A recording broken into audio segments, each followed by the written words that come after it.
Everyone, स्वागत है आपका JNT ऑनलाइन क्लासेस में। आज की क्लास में मैं आपको बताने वाली हूँ कि इंग्लिश के एग्ज़ाम की तैयारी आपको बच्चे को कैसे करानी है।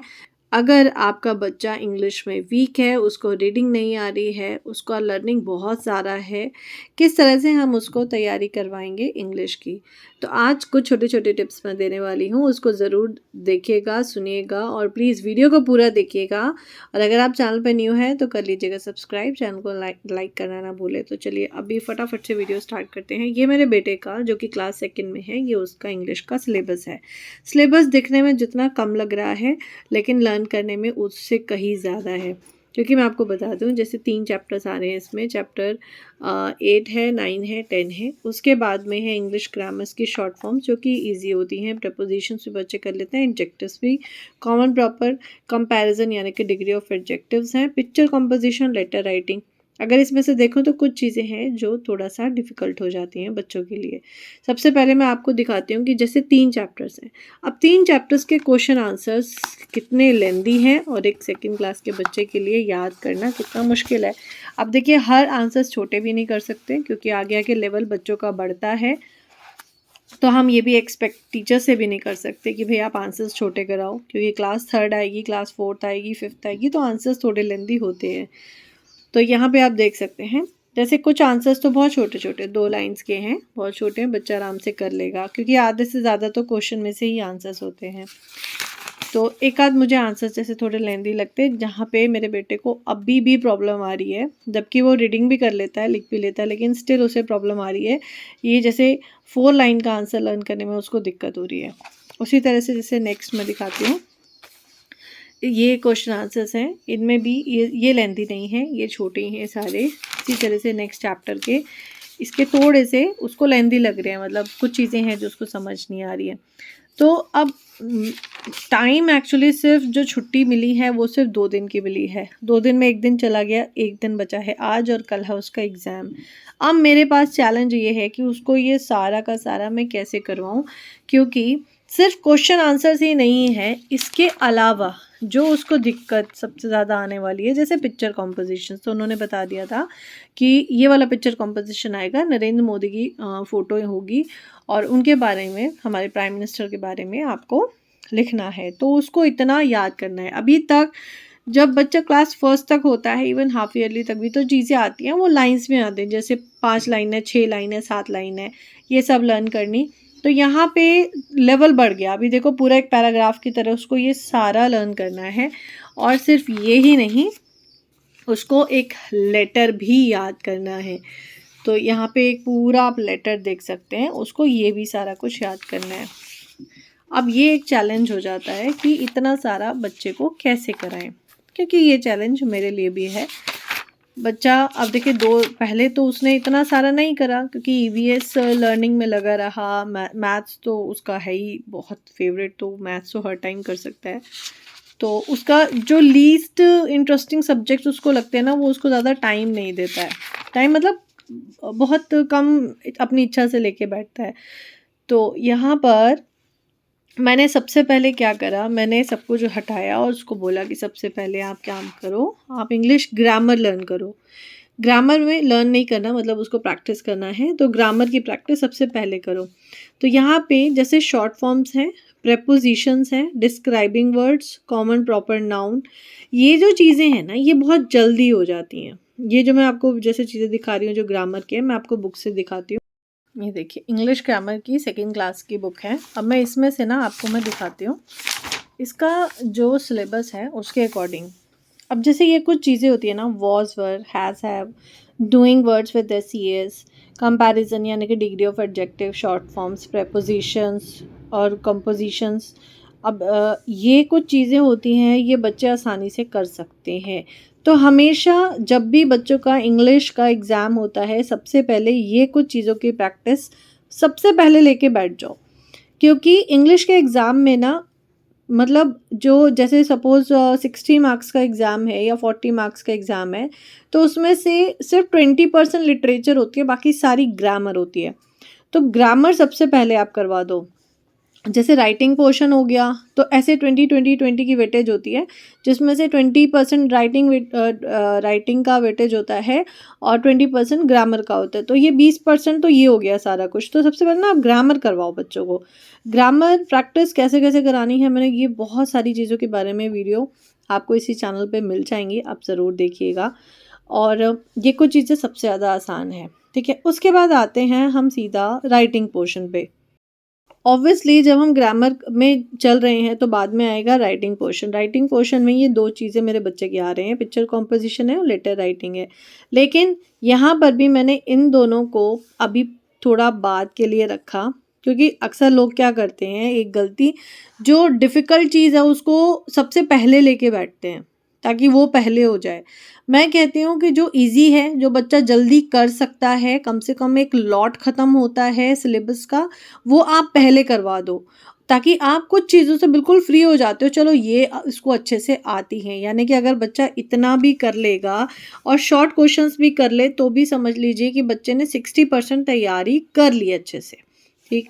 अभी मैंने ये दो चीज़ों को बाद के लिए रखा। सबसे पहले मैंने ले लिए तीनों चैप्टर्स के क्वेश्चन आंसर।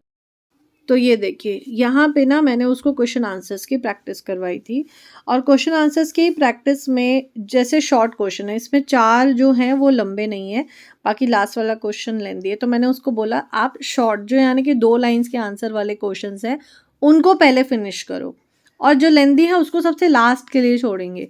इससे क्या होता है कि ये देखो, एक तो बच्चे में ये भी कॉन्फिडेंस आ जाता है कि मुझे काफ़ी सारा लर्न हो गया है, और जो लेंदी पार्ट होता है या जो डिफ़िकल्ट पार्ट है उसको हम सबसे लास्ट में, और वो भी कैसे कराना है इसका भी मैं दिखाती हूँ कि मैंने किस तरह से उसको लॉन्ग वाले याद कराए। यहाँ पे मैंने उसका टेस्ट बनाया था। अब टेस्ट में उसने बहुत ही आराम से क्वेश्चन 1 2 3 ये जो शॉर्ट वाले थे ना ये तो कर लिए, बस यहाँ पे आके जैसे लास्ट क्वेश्चन था 4 लाइन्स का, यहाँ पे वो अटक गया। यहाँ पे भी मैंने उसको एक ही क्वेश्चन को 2 पार्ट्स में डिवाइड कर दिया। एक ही क्वेश्चन है ये, यहाँ पे मैंने फर्स्ट पार्ट यहाँ लिखा, सेकंड पार्ट यहाँ लिखा, कुछ कुछ ड्रॉ करके, कुछ देखिए कुछ मैंने ड्रॉ कराए यहाँ पे, ताकि थोड़ा सा ना उसको कुछ चीज़ें हाईलाइट हो जाए इस क्वेश्चन में से। जो भी क्वेश्चन डिफ़िकल्ट हो, जो भी आंसर डिफ़िकल्ट हो, उसमें ना कुछ चीज़ें आप इस तरह से ड्रॉ करके हाईलाइट कर दो या अलग कलर से लिख दो। उसके बाद मैंने फिर से, अब ये था जो लास्ट क्वेश्चन बचा था, फिर उसने सही से आंसर लिख के मुझे दिखा दिया था।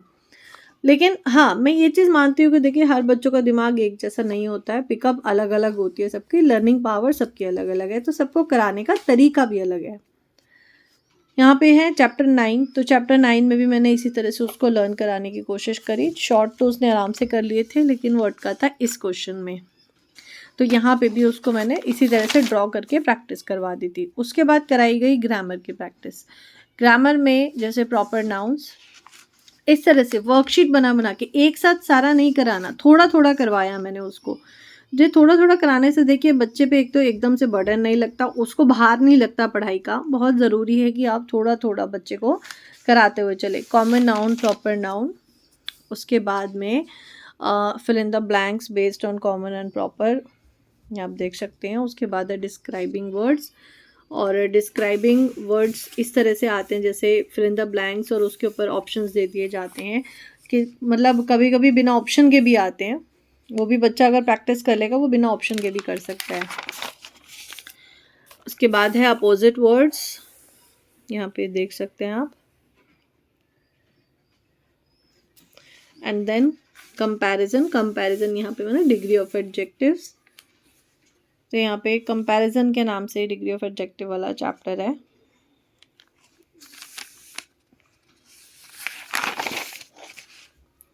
ये आप देख सकते हैं। तो इतनी प्रैक्टिस मैंने ये एक दिन में, मतलब कल और थोड़ा सा आज, ज़्यादा से ज़्यादा कल हुई है और आज हुई है, इतनी प्रैक्टिस ये 2 दिन में कंप्लीट करवाई है।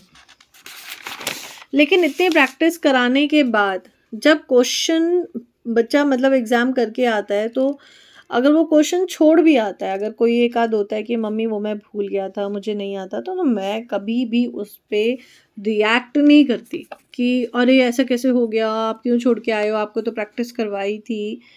कोई बात नहीं, हो जाती हैं चीज़ें, बच्चे भूल जाते हैं। आप देखिए यहाँ पे जैसे उसको नहीं समझ में आ रहा मुझे क्या करना है, यानी कि प्रेपोजिशंस में कुछ उसको प्रॉब्लम है, तो यहाँ से मुझे पता चल जाता है।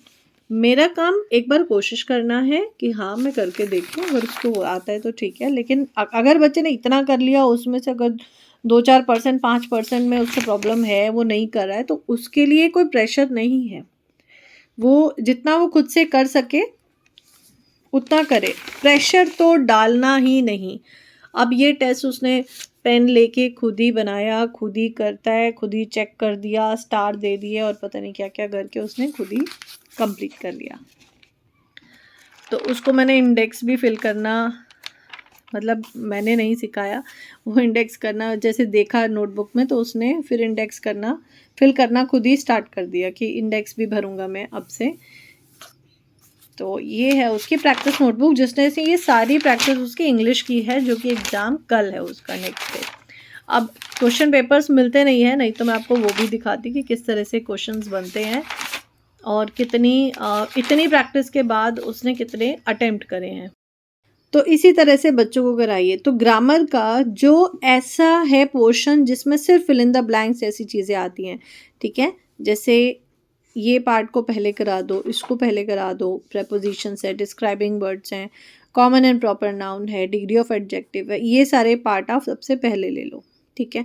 उसके बाद ये जो चैप्टर्स होते हैं, इन पे ना 2 तरह के हमेशा जो 1 और 2 लाइन वाले आंसर्स होते हैं, उनको पहले ले लो। जैसे 1 और 2 लाइन्स के जो आंसर्स हैं, उनको पहले ले लो आप, मतलब सेकंड नंबर पे, वो कराने के बाद सेकंड नंबर पे, और लॉन्ग वाले सबसे लास्ट में।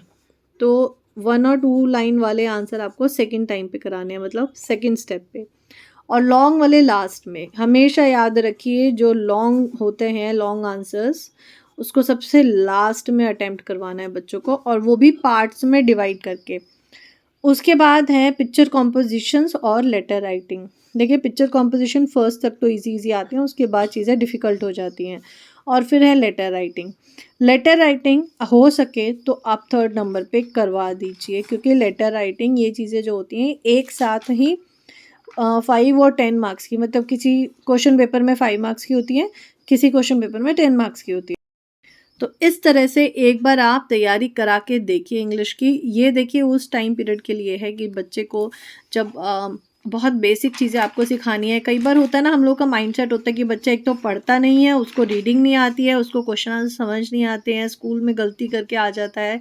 तो इन दैट केस हम उस लेवल पे होते हैं एज अ पेरेंट की तेरे मतलब 30-40% भी आ जाए तो भी कोई बात नहीं, बस कैसे भी करके थोड़ा एवरेज मार्क्स भी ले आओ, कोई प्रॉब्लम नहीं है। तो उस केस में हमें सिर्फ ये स्टेप बाय स्टेप कि पहले क्या कराना है, दूसरे नंबर पे क्या कराना है, 3rd नंबर पे क्या है, कौन सी चीज़ें लास्ट करानी है। क्योंकि मैंने आपको इसलिए पूरा सिलेबस दिखाया, किस तरह से मैंने प्रैक्टिस कराई वो दिखाई, ताकि आपको भी थोड़ा आइडिया लग जाए कि किस तरह से आप बच्चे को तैयारी करा सकते हो। सो hope you like this video पसंद आए तो लाइक शेयर एंड सब्सक्राइब ज़रूर करिएगा, चैनल पे न्यू है तो ज़रूर करिएगा सब्सक्राइब। और फ्री ऑनलाइन क्लासेस ज्वाइन करने के लिए जो नीचे डिस्क्रिप्शन बॉक्स में दिया गया होगा लिंक इंस्टाग्राम का, उस पे जाइए, वहाँ से आप इंस्टाग्राम पेज पे मेरे को मैसेज कर सकते हैं, अपना कॉन्टैक्ट नंबर दे सकते हैं, या फिर सबसे पहले कुछ मैं क्वेश्चंस पूछूंगी, आप उनके ज़रूर आंसर करिएगा। उसके बाद ही जूम क्लासेस पे बच्चों की online classes, free online classes start होंगी। So hope you like this video. मिलते हैं नेक्स्ट वीडियो में, तब तक के लिए गुड बाय।